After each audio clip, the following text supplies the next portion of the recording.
Hello বন্ধুরা, কেমন আছো? আজকে আমি একটা নতুন ভিডিও নিয়ে চলে এসেছি। তোমরা তো সকলেই জানো যে জ্বর হলে বা ধরো কাফ অ্যান্ড কোল্ড হলে কারোর খেতে খুব একটা ভালো লাগে না।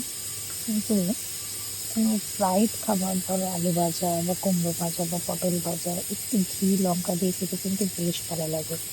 আমারও কিন্তু সেরকমই মনে হয়। আমার দুদিন ধরে একটু শরীরটা খুব খারাপ, মানে একটু ঠান্ডা ঠান্ডা লেগেছে, তো আমি কিন্তু খুব একটা কমফোর্টেবল ফিল করি না মাছ মাংস ডিম বা ধরো কোনো রিচ ফুড খেতে। ন্যাচারালি আমার একটু ভাজাভুজি, মানে এরকম আলু ভাজা বা ধরো একটু কুমড়ো ভাজা, এগুলো একটু গরম ভাতের সাথে একটু ঘি দিয়ে আর একটা কাঁচা লঙ্কা কষি দিই, সেটা কিন্তু ভীষণ ভালো লাগে। দেখো গলাটাও একটু ঘন ঘনই লাগছে। তো তোমরা আমাকে কমেন্টে জানাও কারা কারা এরকম টাইপের সিম্পল কিন্তু ডেলিশিয়াস খাবার খেতে পছন্দ করে।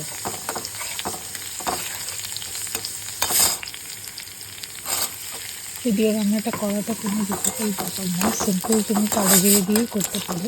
কিন্তু অনেকে আবার আমি দেখেছি আর কি, একটা কোয়া রসুনও দেয়, মেবি সেটা হয়তো ঠান্ডা কাশিটাকে একটু কমাতে হেল্প করে।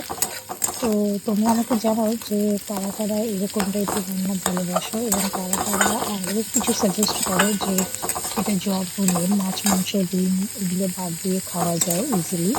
আর মুখেও ভালো লাগে খেতে, কারণ এই সময় তো মুখটা সেরকম থাকে না, তো খাওয়াটা খুব ডিফিকাল্ট হয়ে যায়। আর আর কি বলবো, এটাই জাস্ট বলার ছিল তোমাদেরকে। তো যাই হোক, তুমি কি ভাবছো, আমি আবার একটা নতুন ভিডিও নিয়ে হাজির হয়ে যাবো তোমাদের কাছে। তোমাদের সাজেশনসগুলো নেবো, সেটা আমারও খুব হেল্প করবে। Thank you for today. Subscribe করে যাবে যদি যারা এখনো করেনি, কিছু আরও ভিডিও দেখার জন্য, কিছু টিপস নেওয়ার জন্য। And thank you for today.